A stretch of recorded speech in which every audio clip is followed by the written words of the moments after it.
Viewers, বিরতির পর আবারও নিয়ে এলাম আপনাদের প্রিয় অনুষ্ঠান ল এন্ড জাস্টিস। আমাদের সঙ্গে আছেন আমাদের কমিউনিটির সুনামধন্য ব্যক্তি ব্যারিস্টার কুতুবুদ্দিন আহমেদ শিকদার এমবি। বিরতির পূর্বে আমরা আপনাদের কাছ থেকে প্রশ্ন নিয়েছি, এবারে চলে যাব আমাদের গেস্টের কাছে আপনাদের প্রশ্নের উত্তর নিয়ে। ব্যারিস্টার সাহেব, আমরা যদি আমাদের প্রশ্নের উত্তরগুলোতে চলে যাই প্লিজ। জি সোহেল ভাই, আমাদের কলা নাম্বার 7 নম্বর কলার আমরা বন্ধু শাহ মিজান ফোন করছেন তাই লন্ডন থেকে।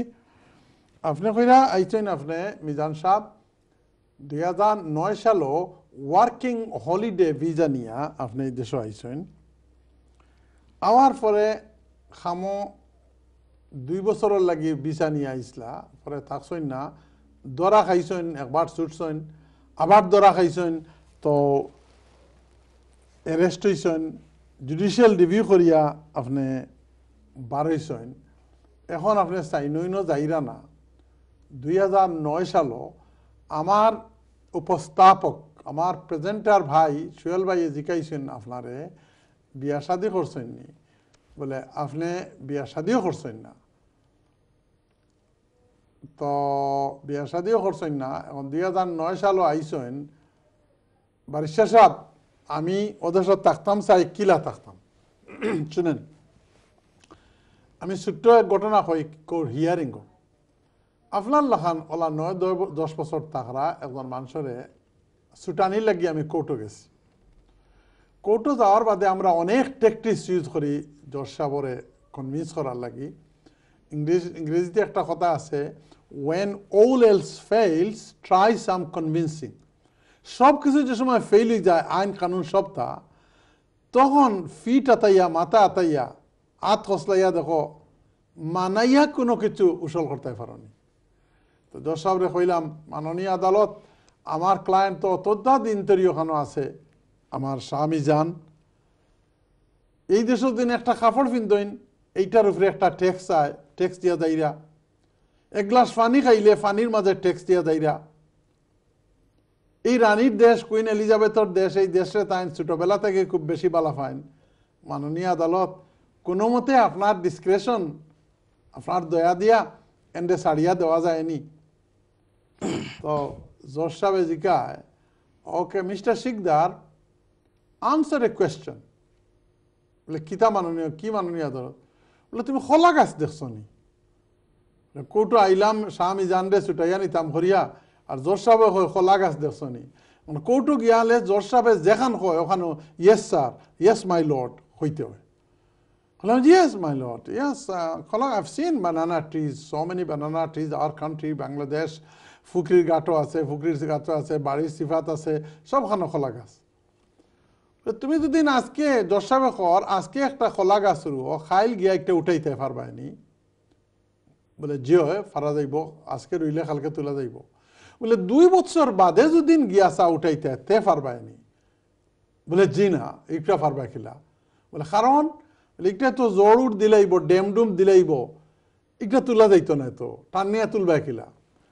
বলে তোমার ক্লায়েন্ট এই যে স্বামী যান, এনটা যে ছুটাই নিতে আইছো, ফার্স্ট 10 বছর হয়ে গেছে, এন কোনো জড়ুর দিছই নি ইংল্যান্ড।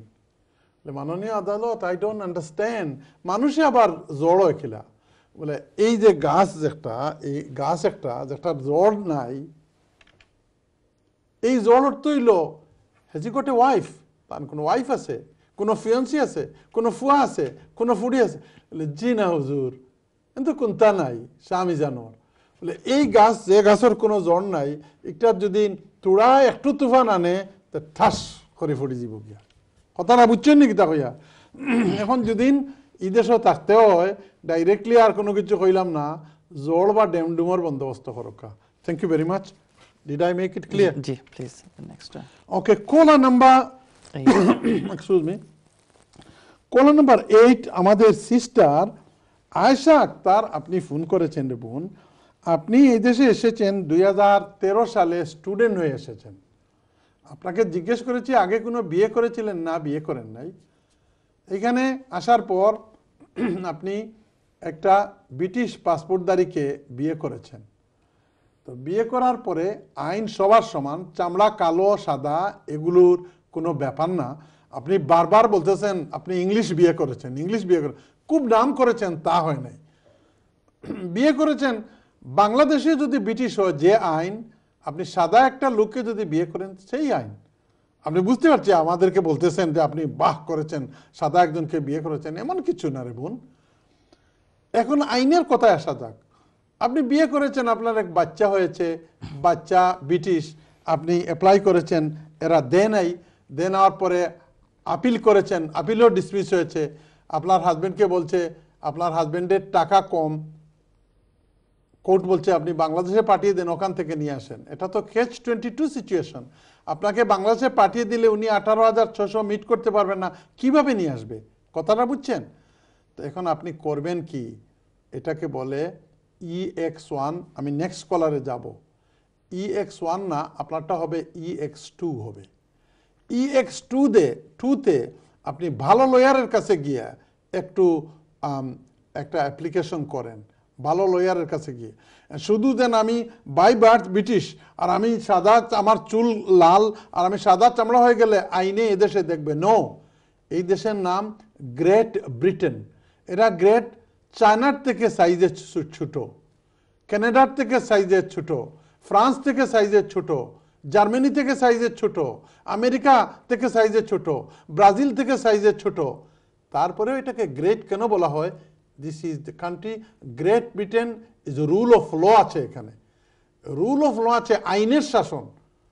এই আইনে বলে যদি এক বাচ্চা যদি ব্রিটিশ হয় আর তার মা যদি অবৈধ হয়, তাহলে আপনি 10 বছরের রুটে আপনি পেতে পারেন। আপনি ফেস টু ফেস কোনো লয়ারের কাছে গিয়ে ভালো অ্যাডভাইস নেন এবং নতুনভাবে অ্যাপ্লাই করেন। ওই অ্যাপ্লিকেশন দিয়ে আপার ট্রাইব্যুনালে এবং ফার্স্ট ইয়ার ট্রাইব্যুনালে কিছু হবে না রে বোন। I am very sorry, you need to make a fresh application. আমি কি একটু কি করা হয়ে গেলাম? না, একদম ঠিক আছে, একদম পয়েন্ট টু পয়েন্ট কথা ঠিক আছে? জি ঠিক আছে, এটাই ট্রুথ। জি জি, এটাই তো সত্য। ঠিক, থ্যাংক ইউ ভেরি মাচ। আমাদের কলার নাম্বার 9 শাহিন আহমেদ নাকি না সেলিম আহমেদ। সেলিম ভাই লিভারপুল থেকে আপনি ফোন করছেন। আপনি কইরা আপনার ওয়াইফ ব্রিটিশ কিন্তু আপনার কোনো বাচ্চা নাই, আপনি EX1-এ অ্যাপ্লাই করছিলা, EX1-এ অ্যাপ্লাই করিয়া রিফিউজ হয়েছে, আপিল আসছেন, আপার ট্রাইব্যুনালে গেছেন, গিয়া হলেও আপার ট্রাইব্যুনালে পারমিশন দিছে না। ব্যারিস্টার সাহেব এখন কিতা করতাম শুনেন। EX1 মানে অ্যাপেন্ডিক্স FM এর একটা এক্সেপশন 1 এন্ড এক্সেপশন 2। যেমনি আপনি কইছেন EX1 ওরে ভাই খুব একটা জিতা যায় না, EX2 জিতা যায়। যেমন আমরা সিস্টার, আমরা বোন আয়শা আক্তারে কইলাম এই যে প্রিভিয়াস কলারে, তান EX2 পড়বা, EX2 পড়াওয়া যায় যদি বাচ্চা একটা থাকে, তাইলে ইকানো আর বেশি কোনো কিছু দেখানি লাগে না। আর EX1ও যদি হয় তে শুধুমাত্র ব্রিটিশ পার্টনার থাকে, যদি শুধুমাত্র যদি ব্রিটিশ পার্টনার হয় তাহলে ইট ইজ ভেরি ডিফিকাল্ট। কারণ একটা ইংলিশ শব্দ আছে EX1ও, এটারে হয় ইনসারমাউন্টেবল অবস্টেকল। আপনি আপনার ওয়াইফরে বা হাজব্যান্ডে লইয়া বাংলাদেশও গিয়া ফ্যামিলি লাইফ করতে ইনসারমাউন্টেবল অবস্টেকল হইতে হইব। ইনসারমাউন্টেবলের শব্দ আমরা সিলেটি ভাষায় কই সাংঘাতি ধরনের, সাংঘাতি ধরনের অসুবিধা যদি আপনি দেখাইতে পারেন যে আপনার ব্রিটিশ ওয়াইফরে লইয়া বাংলাদেশও গিয়া থাকলে হইব, তখন আপনারে দিতে পারে। এই সাংঘাতিক ধরনের অসুবিধা প্রমাণ করা ভেরি ডিফিকাল্ট পড়ে। আমার লুটনের এক ক্লায়েন্ট চৌধুরী সাহর, আমি ফাইট করি আর ফাইট করতে করতে দে আর husband and wife, very lovey dovey কাপল, কিন্তু দুঃখের বিষয় এই শারীরিক অসুবিধার কারণে আল্লাহ তাআলা কোনো সন্তান দেন না।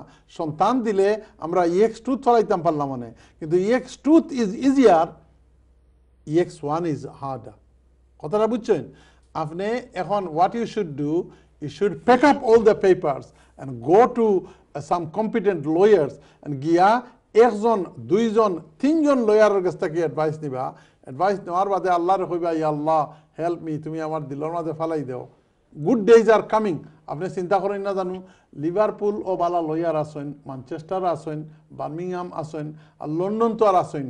যদি আপনি 2-3 জন লয়ারের কাছে কাগজ দেখাইয়া যে একটা করেন, ওটা করেন জানো, রিজেকর মালিক হইল আল্লাহ। আপনি চিন্তা করেন না জানো, আমি টাইম যার কি মনে হয়, আপনি চিন্তা করেন না জানো কোরআনে করিমর খেলহরি নৌকা কোরআন শরীফর 12 নম্বর ফারাত 1 নম্বর আয়াত আল্লাহ কইরা ওয়ামা মিন দাব্বাতিন ফিল আরদি ইল্লা আলাল্লাহি রিজকুহা। এই মানুষ জিন্নাত, গরু মহিষ, পশু পাখি, কীট পতঙ্গ, সব প্রাণীর রিজেকের দায়িত্ব আমি আল্লাহর উপরে। আল্লাহ কইরা। আর আল্লামা ইকবালে কইরা হর দানা মে লিখা হুয়া খানে ওয়ালা কা নাম। প্রত্যেকটা চাউলের মাঝে লেখা আছে এই চাউলটা খেয়ে খাইতো। আপনার রিজেক যদি এই ইংল্যান্ডের মাঝে তাকি থাকে, nobody would be able to push you away from England. আপনার স্বামী স্ত্রী আছেন, বলা লয়ারের কাছে যাওকা, উসিলা করকা, আল্লাহ দিব।